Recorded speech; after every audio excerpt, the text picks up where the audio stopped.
this next thing I'm going to show you is definitely, out of all the tools of object-oriented programming, probably the most powerful. It's the concept of inheritance. Now, there's a lot of different metaphors that you can see online for what inheritance is, and they don't really show you what the actual use case is and how to use it appropriately. So I'm going to show you why this is so cool and why you're going to love using this particular technique, because it is one of the most powerful things about any object-oriented language, and Java does it very well. So here I have a bot class. In it, it's basically for making a robot, and as you can see, we have a name. It has a getter and setter for that, and it has this talk method. That's great. Let's assume that this was a really complex robot, and I spent a lot of time creating all these different things that were appropriate for my robot to do many different things. Well, great. I spent all the time making that, and now I have a class that's functionality is really looks like concerned with setting and getting a name and dealing with this talk idea. Okay, now let's say I wanted to make another type of robot. Let's say I want to make a robot that tells jokes. So I'm going to go over here to my joke bot. The thing is that I want my joke bot to do everything that the regular bot does. I just want to add some functionality. Well, that's where inheritance is so useful. See here how I have a new keyword, extends. JokeBot extends bot. Well, what does that mean? What it means is I'm going to have a new class, and it's going to have everything that bot has, including everything I write here. So you can now see that even though you don't have a particular method called talk, I can actually use the talk method right down here. That's because JokeBot is actually a conglomeration of both bot and the code that I put here. Now, not only is that powerful for your own code, but this means that anybody who writes a class you can extend from. You can extend the functionality of anything that's been written before. And using accessibility keywords, you can even define what people should and should not use of that extended functionality. In fact, I can do that one more time. I can go here and make a comedian bot, and comedian bot does everything that JokeBot does and bot does, plus some extra functionality. This is amazing. It means that I can continue to reuse my code.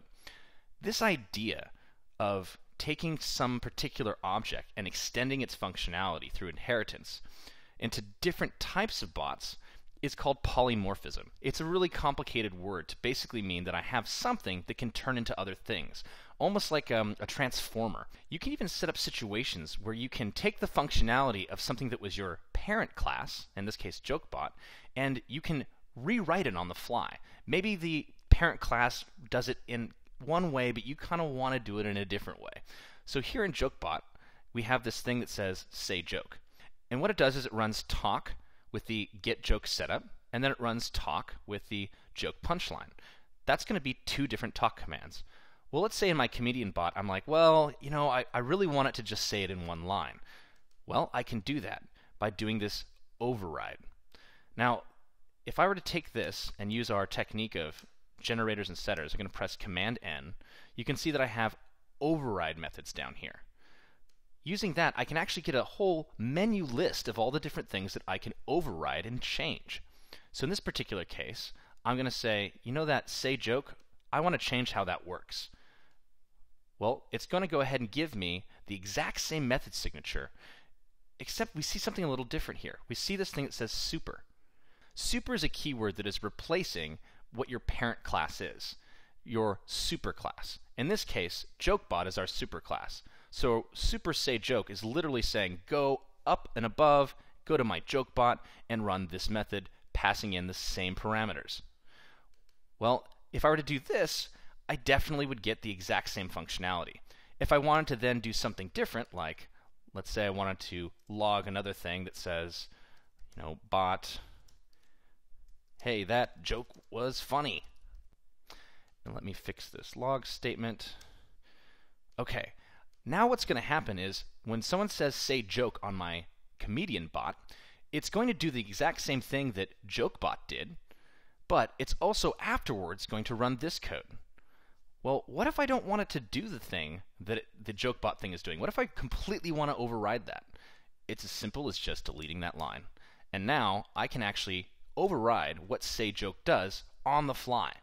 In this case, I actually want it to do it in one line. I'm just going to copy this code, go back over to my comedian bot, and rather than doing it in 2 lines, I'm just going to have it do that plus a space plus a joke, get joke punchline, and then I'll just change this here, remove that, and now I've completely replaced the functionality of say joke from my parent class to do what I want to do, and I didn't have to rewrite a whole new class. I just overrode the functionality. This particular override keyword you'll see whenever you're doing that. It doesn't actually say to Java, hey, I'm going to override this method. It's just a keyword to help the compiler know whether or not you're actually expecting to override functionality. For instance, if in JokeBot I weren't to have a sayJoke method at all, you'll now see that in our comedian bot we get an error because it's telling us, hey, I know you think you're overriding something, but none of your superclasses actually have anything to override. So if I put that back, you'll see in my comedian bot, it's now happy, and I have overridden the functionality that I want without having to write a whole lot of new code. Using inheritance and polymorphism, along with knowing the super keyword to override functionality or do some of that functionality add on to it, is what's going to allow you to have this huge runaway effect of adding more and more code without having to rewrite the things that you already wrote. It will also help you tell where to put code. For instance, if I had a media class, I could put in something that has a length and a title, and then polymorph that into a music and movie class, letting each of those particular classes still have the functionality up above, but having them polymorph into more specialized components. This part of object-oriented programming is what's going to allow you to make really powerful applications with the least amount of code.